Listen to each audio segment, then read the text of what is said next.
Nagsisimula sa isang estudyanteng nagngangalang Yong, isang estudyante sa high school. Bagamat siya ay gwapo, ang kanyang kalagayan ay mahirap hanggang sa puntong natutulog siya sa sahig dahil wala siyang kama. Gumigising siya ng maaga para pumasok sa paaralan at patuloy siyang bumahing at malinaw na siya ay may sakit at may sipon. Ngunit napilitan siyang bumangon at magbihis ng mabilis para hindi siya mahuli sa klase. Napansin niyang wala sa bahay ang kanyang ina at nagtaka kung nasaan ito naroon. Ngunit bigla siyang pinadalhan ng mensahe na nagsasabi sa kanya na pumasok siya sa trabaho at pinakiusapan siya na kumain ng almusal at alagaan ang kanyang sarili. Natuwa si Yong sa kanyang pangangalaga, at nagpasalamat sa kanya, ngunit mukhang malungkot siya at halatang may itinatago. Pagkatapos ay pumunta siya sa paaralan at ang isang grupo ng mga estudyanteng nang-aapi na nag-livestream sa kanilang YouTube channel, nakikipag-usap sa kanilang mga manunood at sinasabi sa kanila na bibigyan nila ng makeover ang isa sa kanilang mga kaklase ngayon para magmukha siyang isang idolo ng mga kilalang tao. Tinutukoy nila ang kawawang si Yong dahil gwapo siya, ngunit napansin nilang mukhang galit at nakasimangot siya, kaya't itinigil nila ang pag-film para makausap siya. Pinagbantaan nila siyang makikinig sa kanila at magkunwaring masaya o kung hindi ay bubugbugin nila siya at babasagin ang mukha. Pumayag silang bayaran siya ng $1,000 bilang gantimpala, kaya hindi siya dapat magalit tungkol dito. Napilitan si Yong na pumayag dahil mahirap siya at kailangan ang pera. Sinimulan ng kanyang mga classmates ang pagme-makeup sa kanya, ngunit sa kasamaang palad, kinutya nila siya at pinagmukha na siyang isang circus clown. Pinilit nila siyang tumawa habang naka-livestream at kumaway sa kanilang mga followers. Patuloy na siyang pinagtatawanan ng lahat dahil dito at tumaas ang bilang ng views at lumalaki ang kanilang channel. Natuwa ang mga bully dahil kumita sila ng malaki. Ngunit mabilis na lumabas si Yong ng silid-aralan at nagugas ng mukha. Nakatayo siya sa harap ng salamin na may nararamdamang galit at pagkadismaya sa kanyang buhay. Binubuli siya ng lahat ng estudyante at para sa kanila ay isa lamang siyang payaso sa klase. Hiniling niya na sana ay isa siyang mahusay na estudyante o magkaroon ng superpower para may pagtanggol niya ang sarili. Nang matapos siya, nagpasya siyang bumalik sa kanyang silid-aralan. Ngunit bigla, isang baryang nagkakahalaga ng $1 ang nalaglag mula sa kanya. Dahil siya ay mahirap at kapos palad. Patuloy niya itong hinahabol kahit saan at nakita ang pinuno ng mga bully na kinukutya ang kanyang pagkatao. Nahiya si Yong at hiniling sa kanya na bayaran ang perang napagkasundoan nila. Ngunit sa kasamaang palad, tumigil at niloko siya ng mga bully dahil siya ay mahina at walang magawa. Sinamantala ng bully ang kanyang lakas at sinuntok siya sa tiyan na nagpabagsak sa kanya sa lupa at patuloy siyang pinangingibabawan. Hindi nasiyahan dyan, patuloy din niyang kinukutya ang kanyang kawawang may sakit na ina na hindi kayang magpagamot. Binalaan niya ito na kung magrereklamo siya sa guro, pagsisisihan niya ito at aalis na tumatawan ng walang pakialam. Naawa si Yong sa kanyang sarili dahil masyado siyang mahina para ipagtanggol ang sarili. Pinulot niya ang kanyang barya mula sa sahig, nakakaramdam ng pagkalungkot at pagod. Pagkatapos ng klase, nalaman niyang pumunta ang kanyang ina sa ospital at nagpas siyang bisitahin ito. Doon, napansin ng ina na may sugat ang mukha nito at tinanong siya kung ano ang nangyari at kung may nangiistorbo sa kanya sa paaralan o kung nakipag-away ba siya. Natensi yung ngunit tumangging sabihin sa kanya kung ano ang nangyayari dahil ayaw niyang maging pabigat ito sa kanyang dinadala. Nagsinungaling siya at sinabi sa kanya na nadapa siya habang naglalaro kasama ang mga kaibigan. Naniwala sa kanya ang kanyang ina at hiniling sa kanya na huwag mag-alala tungkol sa kanya at mamuhay ng masaya tulad ng sinumang binata na kasing edad niya. Nagkunwari siyang nagagawin niya yun at maayos naman siya, ngunit nakita niya ang bayarin sa ospital at napagtanto na mahal ang pagpapagamot. Nagpasya siyang mag-ipon ng pera para mabili ito at pumunta sa restaurant kung saan siya nagtatrabaho at ginugol ang buong araw sa pagluluto at paglilingkod sa mga customer. Nalulungkot siya dahil ang buong buhay niya ay nagdurusa at wala siyang oras para sa pag-ibig o kahit sa mga relasyon. Biglang pumasok ang manager at sinabi sa kanya na may bagong babaeng makakatrabaho nila. Dumating ang dalaga at nagpakilala bilang si Mia. Patuloy siyang nakatitig sa kanya at malinaw na may nararamdaman na siyang nararamdaman para dito. Napansin ni Mia ang tingin nito at nagtanong kung bakit, ngunit nakaramdam siya ng hiya at mabilis na tumingin sa kabilang direksyon at patuloy na nagtatrabaho habang nakatutok sa kanya. Biglang pumasok ang buligang sa restaurant at nag-livestream para gumawa ng isang bagong hamon. Natakot siya at nagtago sa kanila. Pero lumapit ang leader kay Mia at ipinaliwanag ang hamon. Hiniling niya rito na gumawa ng burger sandwich sa loob ng 5 minuto at kung mabaigo ito, kukuhain niya ang numero nito. Patuloy niya itong ginugulo dahil sigurado siyang mabibigo ito at natarante siya dahil hindi alam ang gagawin. Nagpasya si Yong na tulungan siya at sinabi sa kanila na gagawin niya ito. Sumang-ayon sila at nagawa niya ang paggawa ng burger sa loob ng ilang segundo sa tamang oras. Pumunta siya at ibinigay ito sa bully at sa kanyang barkada at syempre, nagulat silang lahat dahil natalo sila sa hamon. Ngunit ang mas malaking problema ay hindi nila nakuha ang numero ng magandang dalaga. Galit na galit silang umalis ng restaurant. Humanga si Mia sa ginawa ni Yong para sa kanya at nagpasalamat sa kanya. Natuwa si Yong na nakausap niya ito at sinabi sa sarili na ito ang ideal na asawa. Nang magtapon na siya ng basura, nadatnan niya ang bully at ang barkada na naghihintay sa kanya. Kinulong nila siya, gustong maghiganti. Patuloy siyang binubugbog ng leader ng buong lakas, hinawakan ang kanyang braso na parang babaliin ito. Mabuti na lang at nakita ni Mia ang nangyayari at tinanong kung ayos lang ba siya. Napilitan ng bully na mabilis umatras at magkunwaring binabati lang niya ito. Pinagbantaan niya si Yong na kung sabihin niya kahit kanino, tatapusin niya ito. Umalis siya at pinuntahan ni Mia si Yong para tingnan si Yong, pero tumawa ito at sinabing ayos lang siya. Sinabi niya sa kanya na mga kaklase niya sila at nagbibiruan lang sila kahit medyo magaspang ang kanilang mga biro. Iniwan niya siya at bumalik sa trabaho, ngunit naramdaman ng babae na nagsisinungaling siya at binyo-bully siya. Patuloy niya itong pinapanood at nagpas siyang lumapit sa kanya at alamin ang kanyang kwento. Sa pagtatapos ng araw, natapos ni Yong ang trabaho, ngunit nakilala niya ang isa sa mga bully habang pauwi. Alam ng bully na mag-isa siyang nakatira kaya nagpasya siyang sumama sa kanya para mag-livestream mula sa kanyang bahay. Napilitan si Yong na pumayag dahil natatakot siya sa kanya. Pagdating nila, gumawa si Yong ng pasta para kainin. Ngunit dahil mahirap at malamya siya, natisod siya sa cable ng devices at natamba. Natapon ang pagkain sa bully na sumigaw dahil mainit ang pagkain. Nagalit siya dahil naputol ang kanyang livestream at nagdesisyong maghiganti. Pinabagsak niya si Yong sa sahig at patuloy na binubugbog hanggang sa natapakan niya ang mukha nito gamit ang paa. Hindi na nakayanan ni Yong ang kahihiyan at sinabing, tinanggap ko na ang bugbugin sa paaralan at sa restaurant, pero sa sarili kong bahay ay hindi kailanman. Kumawala siya at inatake ito at binigyan ng isang malakas na suntok na tumama sa mukha nila. Patuloy silang nag-aaway hanggang sa mabasag ang mga mukha ng isa't isa at napatalsik ni Yong ang bully sa bahay. Masaya siya dahil ito ang unang pagkakataon na ipinagtanggol niya ang sarili. Kinabukasan, dinalaw niya ang kanyang ina sa ospital, ngunit sinabi sa kanya ng doktor na malala ang kanyang kalagayan at kailangan niya ng operasyon o malalagay sa panganib ang kanyang buhay. Nalilito si Yong dahil wala siyang pera at hindi alam ang gagawin. Hiniling niya sa doktor na bigyan siya ng oras para kunin ang pera at umalis na nag-iisip. Bigla, nakatanggap siya ng tawag mula sa kaklaseng bully noong nakaraang gabi na hinihiling sa kanya na burahin agad ang video. Hindi maintindihan ni Yong, ngunit sinabi ng bully sa kanya na ang device ay nagre-record kahapon at kinunan ang away na naganap sa pagitan nila. Nabigla ang ating bida at mabilis na tumakbo pauwi para buksan ang device, ngunit natigilan nang makitang nakakuha na ng napakaraming views ang video. Nahiya siya at nagpas siyang burahin ito sa pag-aakalang tapos na ang usapin. Ngunit kinabukasan sa paaralan, naabutan niya ang kanyang mga kaklase na naghihintay sa kanya. Napanood nilang lahat ang kanyang video online at dahil dito, mula sa isang palaboy, walang kilalang estudyante, siya ay naging pinakasikat na estudyante sa paaralan, at mahal siya ng lahat. Masaya si Yong at hindi makapaniwala sa nangyari. Ngunit biglang pumasok ang kanyang kaklaseng bully na galit na galit. Nagpasya siyang maghiganti dahil nasira ang kanyang reputasyon sa paaralan matapos siyang bugbugin ni Yong. Sinubukan niya itong saktan, ngunit natisod siya ng bully at natambas sa sahig. Kinutya niya ito dahil sa pagtatalo niya kay Yong at pinalayas sa gang. Binalaan niya ito na kung kakausapin niya ang sinuman, babagabagan niya ang mukha nito. Nagalit ang bully na pinabayaan at nagpas siyang maghiganti. Naghintay siya hanggang sa oras ng pahinga at kinausap si Yong sa rooftop ng paaralan. Iminungkahi niya na magtulungan sila upang ilantad ang katotohanan tungkol sa ring leader. Pumayag silang ilantad siya sa kanyang livestream. Natakot si Yong ngunit pumayag. Pagbalik nila sa silid-aralan, pinagawa sila ang leader ng livestream kasama niya na nais niyang samantalahin ang kanilang katanyagan upang mapataas ang kanyang viewers at kumita ng mas maraming pera. Nagkunwari siyang kaibigan nila sa harap ng mga manunood at sinabi sa kanyang mga tagasunod na napagkasundo na niya sila at ngayon ay magkaibigan na silang lahat. Hiniling niya sa mga manunood na padalhan siya ng mga regalo at pera, ngunit nagalit si Yong at nagpas siyang ilantad siya. Kinuha niya ang kamera at sinabi sa lahat na isa siyang sinungaling at bully at ipinakita sa kanila ang mga pasa sa kanyang katawan. Nagulat ang pinuno ng grupo sa kanyang pag-uugali at mabilis na tinapos ang livestream. Nagpasya siyang pagsisihan ito at inatake siya at patuloy na pinalo siya ng buong lakas na ikinatumba siya sa sahig. Sa tingin niya ay natapos na niya siya at naglakad palayo, ngunit hindi sumuko si Yong at hinawakan ang kanyang binti. Nalaman nating lahat ng ito ay bahagi ng kanyang plano. Pumayag siya sa itinakwil na bully na i-video ang nangyari para makagawa sila ng video at mas sumikat at kumita ng pera. Nagalit ang pinuno ng grupo at malapit nang basagin ang kanyang mukha. Naghanda siya na gamitin ang kanyang pinakamalakas na galaw, ngunit biglang dumating ang isang estudyante at pinigilan siya. Ang estudyanteng ito ay isang sikat na boksingero na iginagalang ng lahat ng estudyante dahil sa kanyang lakas. Sinabi niya sa kanila na masyadong malakas ang kanilang ingay at hindi siya makatulog. Natakot ang pinuno ng grupo at humingi ng tawad sa kanya at lumabas ng silid-aralan. Napansin ng boksingero na nawalan ng malay si Yong dahil sa labis na pambubugbog at humahanga sa kanyang katapangan. Dinala niya ito sa infirmary at dinala sa nurse para magamot. Nang magising ang ating bida, tinanong niya ang itinakwil na bully kung nagtagumpay ang kanilang plano. Sinabi niya sa kanya na ang video ay nakakuha ng 1,000,000 views na nangangahulugang kumita sila ng malaking pera. Nagpasya siyang hatiin ng pantay ang kita, at natuwa si Yong na nakolekta niya ang bahagi ng pera ng kanyang ina sa operasyon, ngunit inalok siya ng itinakwil na bully ng isang partnership para kumita pa ng mas malaki.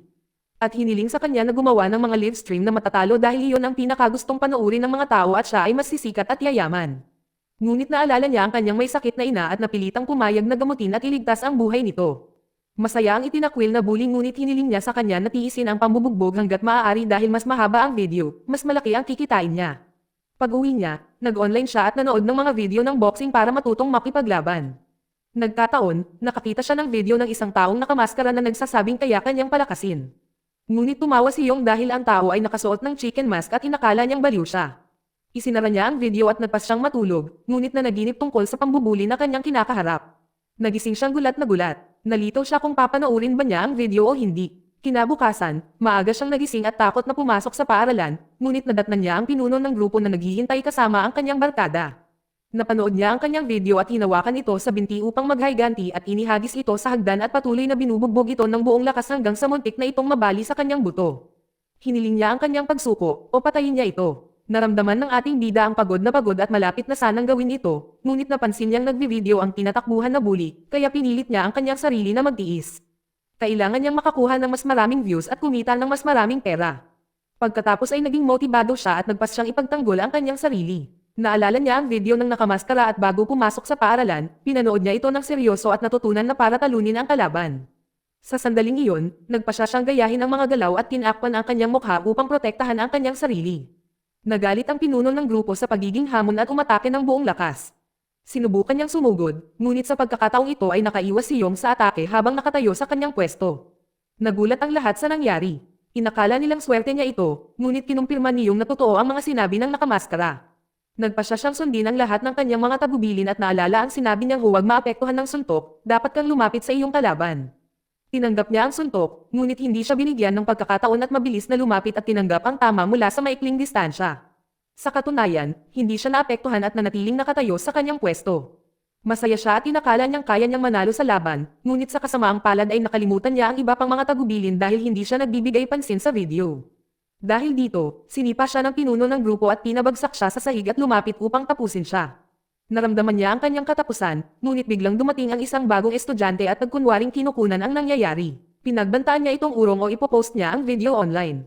Natakot ang pinuno ng grupo at napilitang umalis. Natuwa si Yong na iniligtas niya ang buhay nito at dinala siya sa bubungan ng paaralan upang magpasalamat, ngunit nagtaka dahil hindi pa niya ito nakikita dati.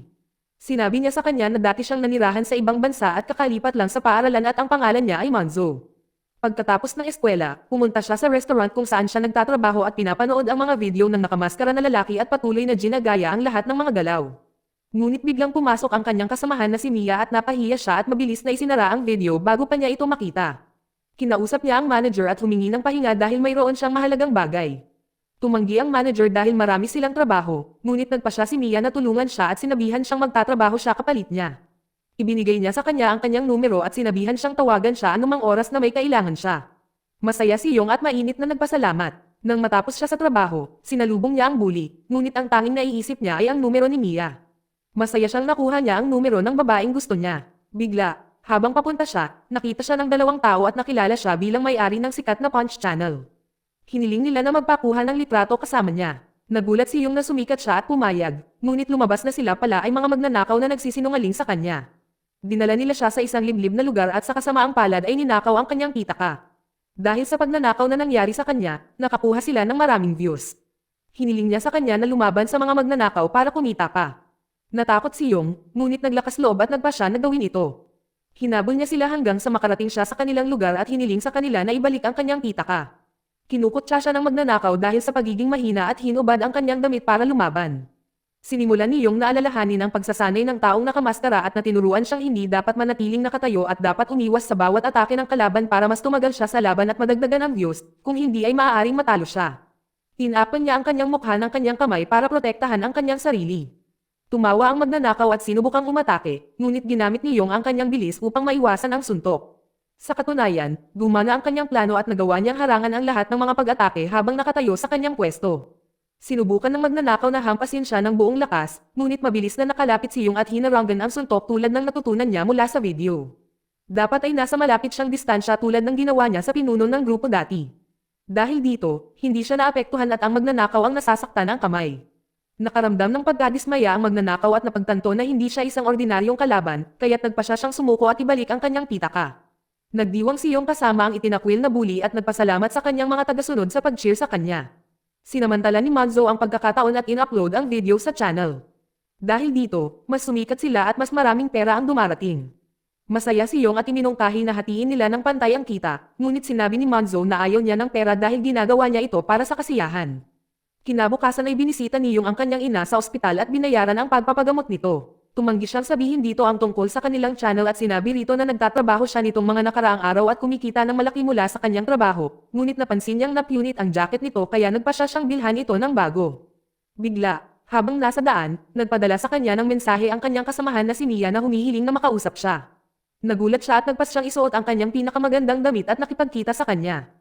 Isinama niya ito at umupo sila sa isang mamahaling kafe at binilhan niya ito ng ice cream na gusto nito. Masaya siyang nakikipag-usap sa babaeng may gusto siya, ngunit narinig niya ang isang binata na kinukutya siya dahil mukhang luma na ang sapatos nito. Nahiya si Yong at inakala niyang minamaliit siya ni Mia, ngunit pinasalamatan niya ito sa pagliligtas sa kanya mula sa bully hanggang sa restaurant at sinabi rito na wala siyang pakialam sa hitsura. Lumabas sila ng kafe at masayang naglakad.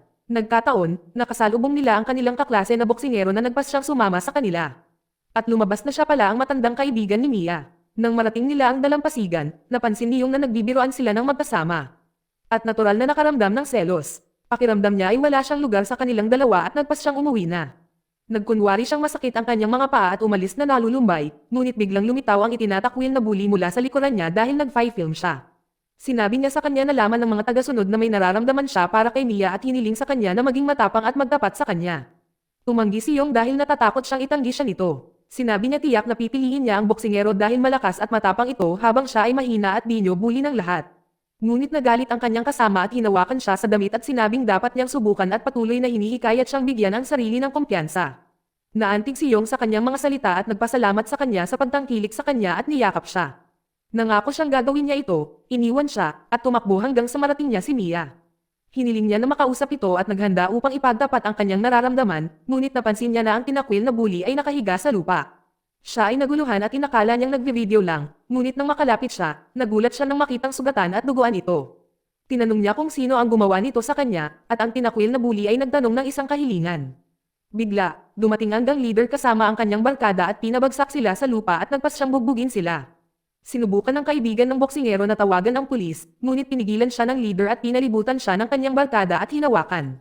Nabahala si Yong dahil hindi niya alam kung paano siya ililigtas ngayon, ngunit naalala niya ang payo ng nakamaskara at nagpa siya na manatiling kalmado at nagsimulang mag-provoke sa pamamagitan ng salita upang magalit ang leader at una siyang atakihin.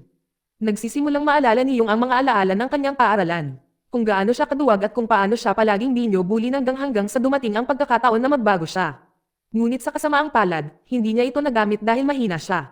Humiga siya sa sahig at humingi ng tawad sa leader at hiniling na pakawalan na si Mia dahil wala naman itong ginagawang masama. Tumanggi ang leader at kinwestiyon na habarin ni Yong ang lahat ng kanyang damit sa live stream o kukunin niya ito. Umiyak si Yong at gagawin na sana ito para iligtas ang babaeng mahal niya, ngunit biglang dumating ang boksingero sa tamang oras at pinigilan siya. Nagpa siya siyang tulungan at bugbugin ang mga miyembro ng gang at iligtas sila. Galit na galit niyang nilapitan ang pinuno ng grupo at sinabihan siyang kung sino man ang makipaglaro sa lobo ay dapat pahirapan at binalaan siyang umalis sa lugar kung hindi ay pagsisisihan niya ito.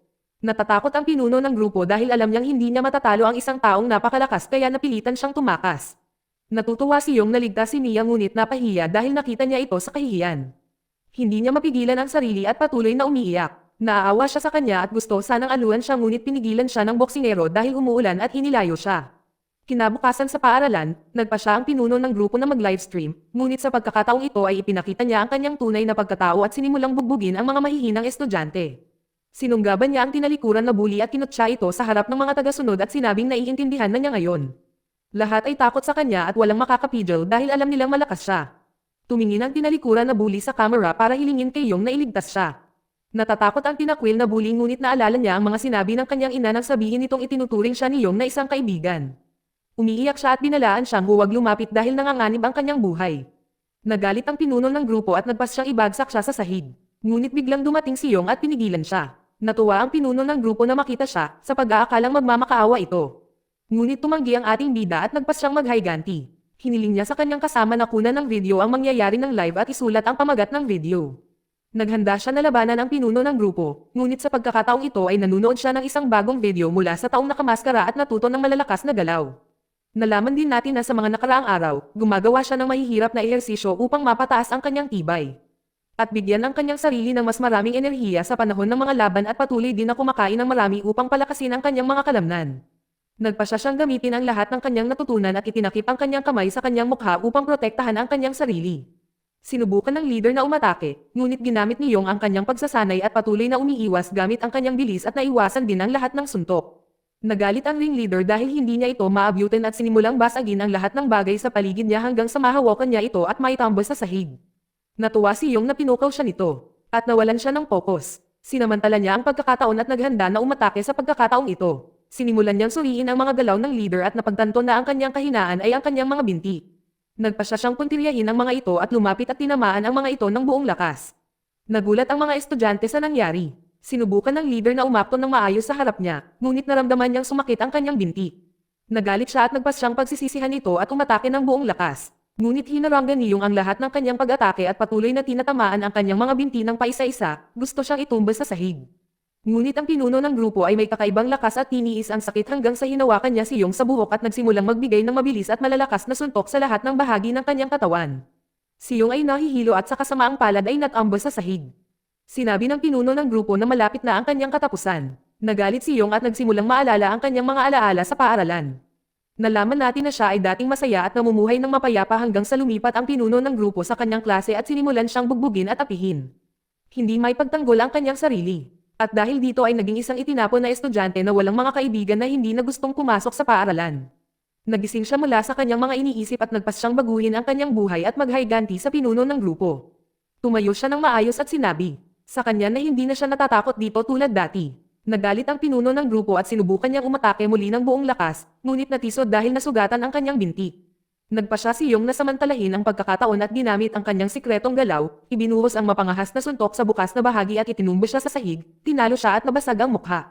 Sa wakas ay nagtagumpay siyang manalo sa laban. Lahat ay nagulat sa nangyari at ang kanyang mga tagasunod ay patuloy na naghihiyawan at sumisigaw ng kanyang pangalan. Natuwa si Manzo na nakabawi na siya at umiyak at pumunta upang batiin siya. Pinanood siya ng boksingero at ni Mia na may pagmamalaki. Pagkatapos noon, lumakad si Yong kasama ang kanyang koponan sa tabi ng dalampasigan at humingi ng tawad sa pagkahuli. Nagulat sila nang makitang lumago na ang kanilang channel at mayroon na silang 1,000,000 tagasunod. Masaya si Yong dahil kikita siya ng malaking pera at mabibigyan ng paggamot ang kanyang ina. Patuloy siyang nagdiriwang kasama ang iba at gumugol ng isang kasiya siyang oras ng masaya. Kinabukasan, pumasok siya sa paaralan at nagulat nang makitang sumikat na siya. Binago ng lahat ng mga estudyante ang kanilang pakikitungo sa kanya at nagsimulang mahalin at igalang muli siya. Sinabi nila sa kanya na dahil sa nangyari sa leader, pinatalsik siya sa paaralan at pinasalamatan siya sa pagliligtas sa kanila. Masaya si Yong na bumalik na ang kanyang buhay sa dati. Ngunit pagkatapos noon, napansin ng kasintahan ng leader na tinutuya siya ng kanyang mga tagasunod dahil sa pagiging mahina at natatalo sa laban. Nagalit siya at nagpasyang makipaghiwalay sa kanya dahil hindi na siya kapantay ng kanyang kapantay. Pagkatapos ay pinuntahan niya ang kanyang business manager at sinabi rito na handa siyang gawin ang lahat para manatiling sikat. Nangako ang manager na aayusin ang lahat. Pagkatapos ng klase, pumunta si Yong sa restaurant na kanyang pinagtatrabahuhan, ngunit hindi niya napansin na nabangga niya si Mia at nahulog ang pagkain sa sahig. Tinulungan niya ito at kinuha ang isang napkin mula sa kanya para linisin ang sahig. Pagkatapos ng trabaho, sumama siya sa kanya at humingi ng tawad sa hindi pagsagot sa kanya, ngunit sinabi ng babae na hindi siya naiinis sa kanya. Pinasalamatan niya ito sa pagiging matapang at sa pagliligtas sa kanya mula sa pinuno ng grupo at inalok na lumabas muli. Masaya si Yong at pumayag at nagpaalam sa kanya at umalis, ngunit napansin niya na nakalimutan niya ang kanyang mga napkin at hinabol siya para ibalik ang mga ito. Nagulat siya nang makita siyang papasok sa isang malaking bahay at napagtanto na galing siya sa isang mayamang pamilya. Pakiramdam niya ay nawawalan na siya ng pag-asa dahil imposibleng makasama niya ang isang mahirap na taong tulad niya. Kasabay nito, umupo si Mia kasama ang kanyang ama, ngunit patuloy siyang pinipilit nitong umalis sa restaurant na pinagtatrabahuhan niya at sumama sa kanya sa kumpanya nito. Malinaw na tensyonado ang kanilang relasyon at syempre, tumanggi si Mia dahil hindi niya gusto ito at iginiit na magsarili. Kinabukasan, pumunta si Yong upang makipagkita sa kanyang koponan at sinabi sa kanya ng tinalikuran na bully na may bagong kalaban na makakalaban niya at dinala niya ito upang makita siya. Nagulat si Yong nang makitang ang kalaban ay isang malalaking wrestler at tumanggi na sabihin ta. Nagkunwari ang tinalikuran na bully na pumapayag at ginawa ito. Ngunit, nang makita niyang papalapit ang wrestler, natakot siya at agad na sumuko si Yong sa kinikilos nito. At sinabihan siyang huwag nang mag-alala tungkol dito na. Sumama siya kay Manzo upang maghanap ng bagong kalaban. Ang tinalikuran na bully ay nakaramdam ng depresyon at pumunta sa isang club upang mapabuti ang kanyang kalooban. Doon, nakita siya ng kasintahan ng pinuno ng grupo at nagpas siyang gamitin siya. Nagkunwari itong naaakit sa kanya, at pinainom siya ng marami, kaya nahihilo siya. Pagkatapos ay hiniling niya sa kanya na ipakita sa kanya ang kanilang channel at pumayag siya at binuksan ito, ngunit kinunan siya ng video nang hindi niya napapansin at nakuha ang password. Sa gabi, sinubukan ni Manzo na buksan ang channel, ngunit nagulat nang malaman na ito ay ninakaw. Tinawagan niya si Yong at sinabi sa kanya ang nangyari at hiniling sa kanya na pumunta sa kanyang bahay upang makapag-isip sila ng solusyon. Ngunit biglang lumitaw ang dalawang miyembro ng gang sa harapan niya at kinukulong siya at kinuha ang kanyang telepono at binugbog siya at binasag ang isang bote sa ulo. Binalaan nila siya na itigil ang kanyang ginagawa o tatapusin nila siya. Narinig ni Manzo ang lahat ng nangyayari at nag-alala at mabilis na tumakbo upang habulin ito. Pagdating niya, nakita niya ito na nakahiga sa sahig at inakala niyang patay na ito, ngunit nagising ito at tiniyak na maayos lang siya. Umuwi siya kasama nito upang mag-isip ng solusyon. Lumapit sa kanila ang tinalikuran na bully at nalaman na ninakaw ang channel at tinanong nila ito kung binuksan niya ito sa harap ng kahit sino. Naalala niya ang nangyari sa club at napagtanto niyang ang kasintahan ng pinuno ng grupo ang gumawa nito, ngunit natakot siya at tumangging magsabi ng kahit ano sa kanila. Kinabukasan, kinausap niya ito sa paaralan at hiniling dito na ibalik ang channel o ibubunyag niya ito. Nagkunwari siyang wala siyang ginawa at umalis para pumasok sa klase. Pagkatapos nyon, napilitan si Yong na pumunta sa restaurant dahil wala na siyang pera at doon napansin ni Mia na nasaktan siya at inakala niyang nakaaway niya ito. Ikinwento niya ang nangyari at ipinaliwanag na dalawang binata ang umambang sa kanya at ninakaw ang kanyang channel. Pagkatapos ay tinawagan siya ng kanyang kasama at hiniling na magkita at pumunta silang lahat sa bahay ni Manzo. Patuloy silang nag-iisip ng paraan para mabawi ang kanilang channel. Gusto nilang mag-report sa pulisya ngunit natatakot silang mapasama sa gulo dahil mga menor de edad pa rin sila. Nag-online si Yong at nagkataong nakita ang larawan ng dalawang bumugbog sa kanya kahapon at nalaman niyang gumagawa sila ng mga kalokohan sa mga tao. Naisip Yong na matalo sila sa isang away ngunit hindi alam kung paano dahil mas marami sila. Pag-uwi niya, ginugol niya ang buong gabi sa pag-iisip. Pumunta siya sa channel ng taong nakamaskara at nagulat nang makakita ng isang bagong video na nagpapaliwanag kung paano labanan ang maraming kalaban ng sabay-sabay. Natuwa si Yong at nagpas siyang panoorin ito at gamitin ang lahat ng impormasyon. Kinabukasan, nakita natin ang dalawang bumugbog sa kanya na naglalakad sa kalye na nag-livestream at gumagawa ng mga kalokohan sa mga tao. Itinali nila ang mga larwang ahas sa mga damit ng mga babae at patuloy na kinukunan ang mga ito habang natatakot sila, ngunit biglang dumating si Yang at pinigilan sila. Nag-livestream din siya at binago ang kanyang itsura upang magmukhang isang mapanganib na tao upang takutin sila. Sa katunayan, gumana ang kanyang plano. Ngunit dahil siya ay mahirap at torpe, natanggal ang kanyang sapatos. Pinagtawanan ng dalawa ang kanyang pag-uugali at kinutsa siya at hinubad ang kanyang damit upang talunin siya. Si Yong ay nagpas siyang umasa sa kanyang sarili at labanan sila. Nagawa niyang tamaan ang isa sa kanila, ngunit inatake siya ng pangalawa mula sa likuran at itinumbo siya sa sahig. Patuloy nila siyang binubugbog, iniisip na nanalo na sila. Hindi nila alam, si Yong ay nanonood ng malulupit na instructional video at tumanggi siyang sumuko. Nagpasya siyang gamitin ang kanyang katalinuhan para talunin sila. Tumayo siya mula sa sahig at nagsimulang tumakbo palayo sa kanila sa lungsod. Hinabol nila siya hanggang sa sundan nila siya papasok sa isang amusement park. Sinamantala ni Yong ang pagkakataon at pinaghiwalay sila sa isa't isa at patuloy na lumaban ng mag-isa. Sumakay siya sa isang mabilis na gumagalaw na game car at nagsimulang labanan sila habang nakasakay ito. Nagawa niyang banggain sila at basagin ang kanilang mga mukha. Nakaramdam sila ng kahihiyan at pagod at nagpas siyang sumuko. Ipinagdiwang ni Yong ang laban at pilit na binawi ang kanyang channel mula sa kanila. Pagkatapos ay umuwi siya at nag-livestream at nagpasalamat sa kanyang mga tagasunod sa panonood. Hiniling niya sa kanila na suportahan siya at sa katunayan patuloy silang nagpadala sa kanya ng mga regalo at maraming pera. Kinabukasan, binisita niya ang kanyang ina sa ospital at binilhan ito ng mga bagong damit at panyanatag ito. Malapit na niyang makuha ang pera para sa operasyon ngunit nag-aalala ang babae para sa kanya at hiniling sa kanya na huwag ilagay ang sarili sa panganib. Nabahala si Yong at napilitan siyang magsinungaling sa kanya na sinasabing nagtatrabaho siya sa restaurant nitong mga nakaraang araw. Samantala, nag-post ang itinapong bully ng isang anunsyo sa channel na humihingi ng kahit sinong malakas na kalaban para labanan si Yong. Pagkatapos ay kinausap niya si Manzo at malinaw na may nararamdaman siya para sa kanya. Sinamantala niya ang pagiging mag-isa nila at sinubukang lumapit, ngunit biglang pumasok ang ama nito at sinigawan siya at tinapunan ng asin. Binalaan niya ito na kung gagalitin niya ito, pagsisisihan niya ito. Sa kabilang banda, lumabas si Yong para sa isang date. Patuloy silang nagpakuha ng mga litrato, nagtatawanan, at gumugol ng masayang oras na magkasama. Pagkatapos ay tinanong niya tungkol sa pamilya nito at sinabi nito sa kanya na ang kanyang ama ay isang sikat na doktor na gusto na makipagtulungan sa kanya sa ospital, ngunit ayaw nito. Nagpasya si Yong na magtapat dahil may nararamdaman siya para sa kanya, ngunit natakot na baka itakwil siya nito at magbago muli ang kanyang isip. Nagpa siya siyang ipagpaliban hanggang sa maging kasing yaman niya siya. Sa gabi, nakipagkita siya sa kanyang koponan at sinabi na mayroong bagong kalaban na gustong makipaglaban sa kanya. Ngunit sa pagkakataong ito ay isang psychotic na binata na isang profesional sa taekwondo. Natatakot si Yung dahil siya ay talagang isang malakas na tao na hindi niya matalo.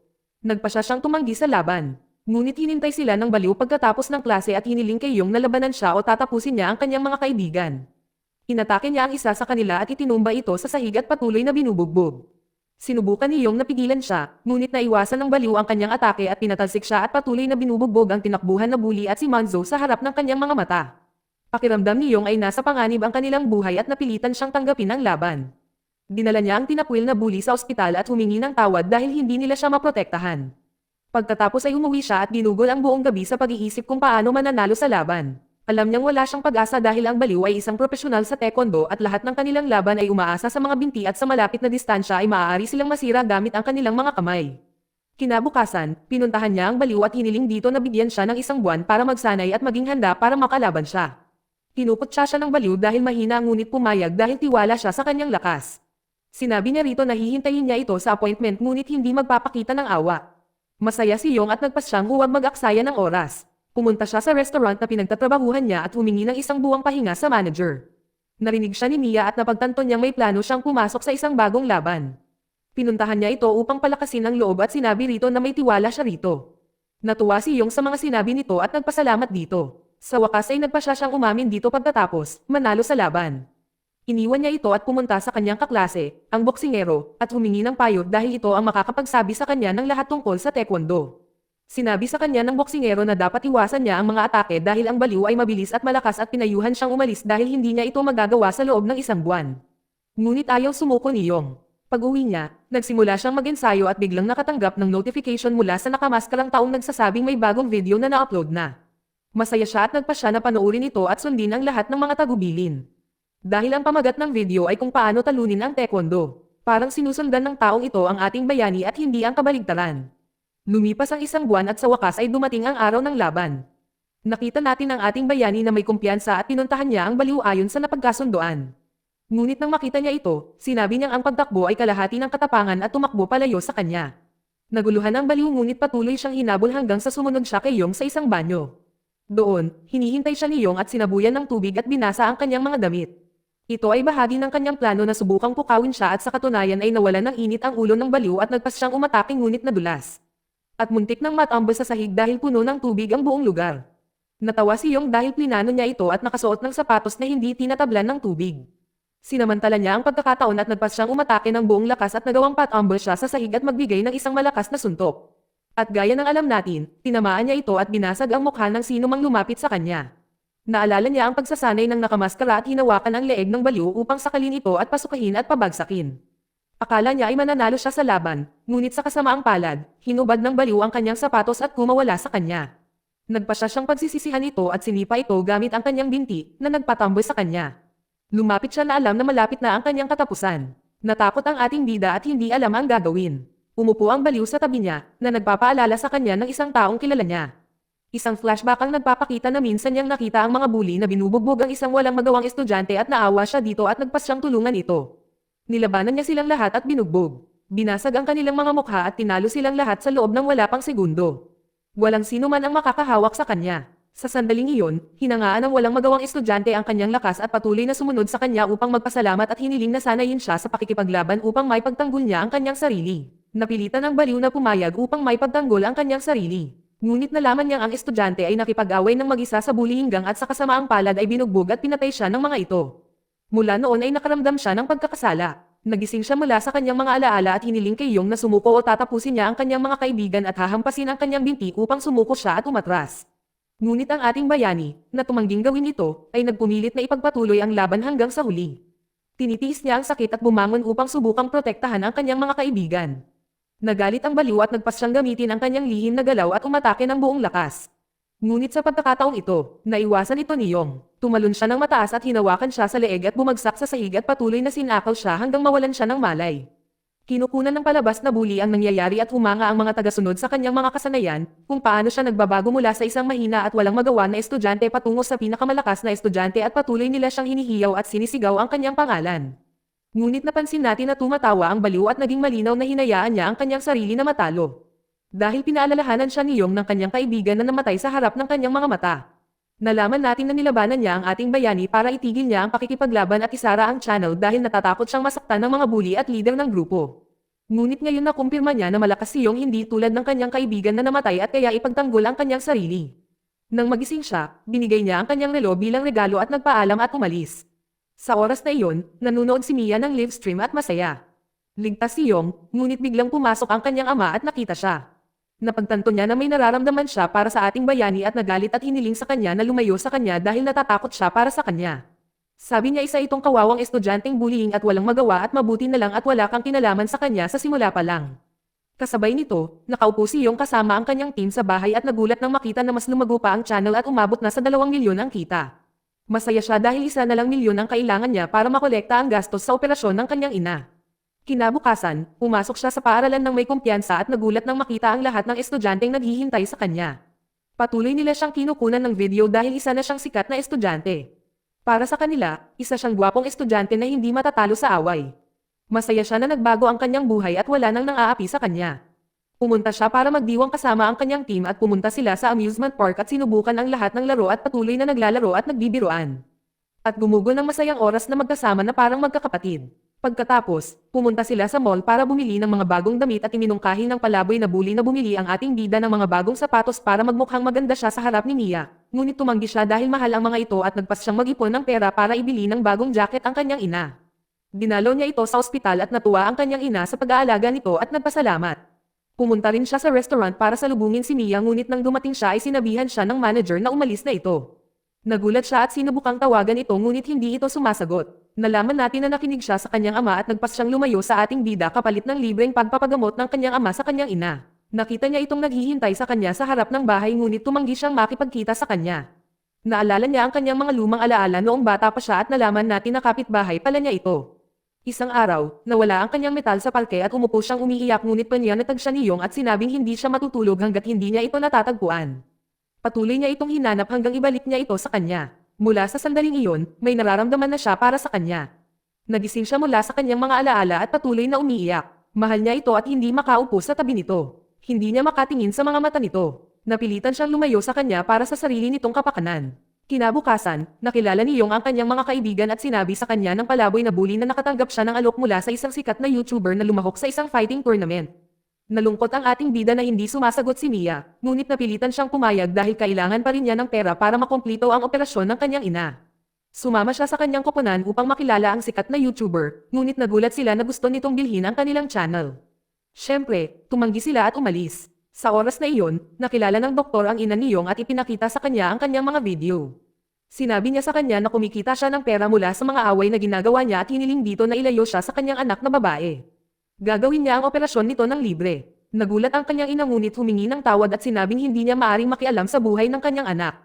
Iniwan niya ito at bumalik sa ospital kung saan patuloy niyang pinapanood ang mga video ng away. Naaawa siya rito. Tiniis nito ang mga pambubugbog at kahihiyan. Lahat ng ito ay para maisigawa ang kanyang operasyon. Naaalala niya ang mga pagkakataong nasugatan ang mukha nito at lumapit ito sa kanya at dinala ang jacket na dala nito bilang regalo. Nakokonsensya siya na ginagawa niya ang lahat ng ito para lang tutuhin siya. Pagkatapos noon, ang palaboy na bully ay naglalakad sa kalye at nakita ang babaeng nagnakaw ng channel na naghihintay sa kanya. Hiniling niya rito na patawarin siya, ngunit napansin ni Yong na malungkot ito at tinanong siya kung ano ang mali. Umiyak siya at sinabi sa kanya na ang kanyang business manager sa kasamaang palad ay sinasamantala siya dahil kinunan siya nito ng video nang hindi niya nalalaman. Naaawa si Yong sa kanya at nagpas siyang tulungan siya. Kinabukasan, pumunta si Yong sa ospital, ngunit sinabi sa kanya ng doktor na luma ang kalagayan ng kanyang ina dahil sa stress at dahil dito ay nangangailangan na ngayon ng mas mahal na operasyon. Nakokonsensya ang ating bida at binisita ito. Nanatili siya sa tabi nito hanggang sa magising ito at imulat ang kanyang mga mata. Inaasahan niyang pag-alitan siya nito, ngunit humingi ito ng tawad at sinabi sa kanya na naging pasanin siya. Sabi niya, ipinagmamalaki kita sa pagiging malakas at sa kakayahang ipagtanggol ang iyong sarili. Maaari na akong mamatay ng mapayapa dahil alam kong ligtas ka. Narinig ni Yong ang kanyang mga salita at nadurog ang kanyang puso. Patuloy siyang umiiyak at nangakong gagawin niya ang operasyon para sa kanya. Nagpasya siyang isugal ang kanyang sarili para mailigtas ang buhay nito. Sumama siya sa kanyang koponan papunta sa sikat na YouTuber at hinamon ito ng laban. Pumayag siya na kung sino man ang manalo ay kukuha ng lahat ng kita ng channel. Pumayag ang YouTuber dahil isa siyang profesional sa martial arts. Nagpa siya ang ating bida na magsanay upang mapalakas ang kanyang lakas, ngunit umuwi siya. Nagulat siya nang makitang binura ng nakamaskarang tao ang lahat ng video. Nabigla siya at hindi alam kung paano mananalo sa laban. Nang oras na iyon, sinalubong ni Manzo ang sikat na YouTuber at lumuhad sa sahig. Nagmamakaawa na kanselahin ang hamon, ngunit tumigil siya at sinabing tatapusin niya si Yong at inutusan ang kanyang mga tauhan na bugbugin siya. Kinidnap nila siya, inakala nilang isa siyang normal na babae, hindi alam na siya ay mabangis at hindi tahimik. Kumawala siya sa kanila at nagpas siyang pagsisisihan nila ito. Tumawa siya at isiniwalat na siya ang taong nakamaskara na nagpadala ng mga video sa ating bayani. Sinimulan niyang gamitin ang kanyang mga galaw upang labanan sila. Inatake niya silang mag-isa at tinugunan silang lahat isa-isa. Walang sino man ang makakadaig sa kanya at lahat sila ay nagulat sa kanyang lakas. Akala nila siya ang cute na walang magawang batang babae at napagtanto nilang hindi siya isang normal na babae. Natakot sila at tumakbo palayo sa kanya. Pagkatapos noon, pinuntahan ni Mia ang ating bayani at ikinwento sa kanya ang tungkol sa kasunduang ginawa niya sa kanyang ama at humingi ng tawad na napilitan siyang lumayo sa kanya para sa kanyang kabutihan. Sa wakas, ibinigay niya sa kanya ang kanyang medalya at ipinaalala sa kanya ang kanyang sarili bilang maliit na batang babae na tinulungan niya. Inamin niya na mahal niya ito at umalis, habang umiiyak na naglalakad. Nabigla si Yong sa kanyang nalaman at patuloy na hawak ang metal buong magdamag, hindi alam ang gagawin. Kinabukasan, pumunta siya sa club at hiniling sa boksingero na sanayin siya, ngunit tumanggi ito at pinayuhan siyang umatras sa laban dahil mapanganib ang YouTuber at makatapusin siya. Ngunit ang ating bida ay tumangging sumuko. Bigla, tinawag siya ni Manzo at hiniling na pumunta sa kanyang bahay. Pagdating niya, nadatnan niya ang ama nito na may hawak na maskara at nagpa siya itong sabihin sa kanya ang lahat. Inihayag niya na siya ang coach na nagturo sa kanya ng martial arts at tinalok na sanayin si Yong upang mapalakas ito. Nagulat si Yong at syempre ay sumang-ayon at sinabing handa na siya. Sumama siya sa beach at doon ay gumawa ng mahihirap na ehersisyo upang mapataas ang kanyang tibay at bawat araw ay mas mahirap kaysa sa nauna hanggang sa matapos siya. Tumakbo siya sa bundok upang mapataas ang kanyang bilis at pagkatapos ay natutunan ang lahat ng uri ng martial arts upang ipagtanggol ang kanyang sarili. Lumipas ang mga araw, at naramdaman ng ating bida na mas lumakas siya hanggang sa dumating ang araw ng laban.